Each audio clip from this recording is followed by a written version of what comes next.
There was a version of you that was confident, that walked into rooms without apologizing for being there, that believed in themselves, that had a voice.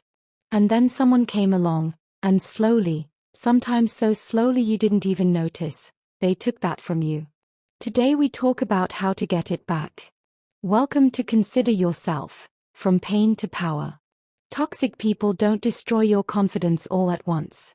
If they did, you would leave immediately. They do it slowly, systematically. They start with small comments, a joke at your expense, a subtle criticism. You're too sensitive. You're overreacting. You're lucky to have me. And each comment, on its own, seems small. But over time, those comments stack.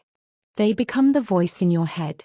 And suddenly you are not hearing them anymore, you are hearing yourself. Saying the same things to yourself that they once said to you. That is how deeply toxic people get inside you. And here is what that looks like from the inside. You stop sharing your opinions because you expect to be criticized.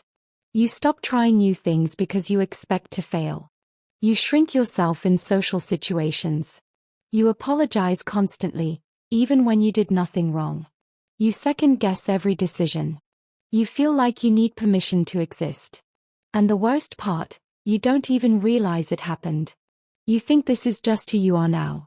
But it is not who you are. It is what was done to you. Here is what I need you to understand. Your confidence was not destroyed. It was buried. There is a difference. Destroyed means gone forever. Buried means it is still there, underneath everything that was piled on top of it. Underneath every cruel word. Every belittling comment. Every moment someone made you feel small. Your confidence is still in there. Waiting. And it does not need to be rebuilt from scratch. It needs to be uncovered. Layer by layer. Choice by choice. Day by day.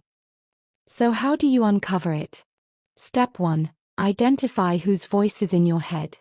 Every time you hear "I am not good enough," ask, whose voice is that really? Name it. Because once you realize it belongs to someone else, you can start returning it to them. Step 2. Take back your body language. Stand tall. Make eye contact. Take up space. Your body tells your brain who you are. Before your mind believes it, let your body lead. Step 3. Do one scary thing every day. Confidence is not built by thinking, it is built by doing. Every time you do something that scares you, even something small, you send yourself a message. I can handle this. Step 4. Stop apologizing for existing. Monitor how many times a day you say sorry unnecessarily. Every unnecessary sorry is you shrinking yourself. Stop. You are allowed to take up space. Step 5. Surround yourself with people who see you clearly. Toxic people made you small. The right people will remind you of your size. Choose them carefully. The confident person you used to be, they are not gone. They have just been waiting for you to come back for them. And today, you did. Every step you take toward rebuilding yourself is a step away from everything that tried to break you. They do not get to keep your confidence. They never deserved it in the first place. Consider yourself, not broken, not small, not finished. Consider yourself, someone in the process of becoming the most powerful version of themselves. Subscribe and share this with someone who forgot how strong they really are. From pain to power.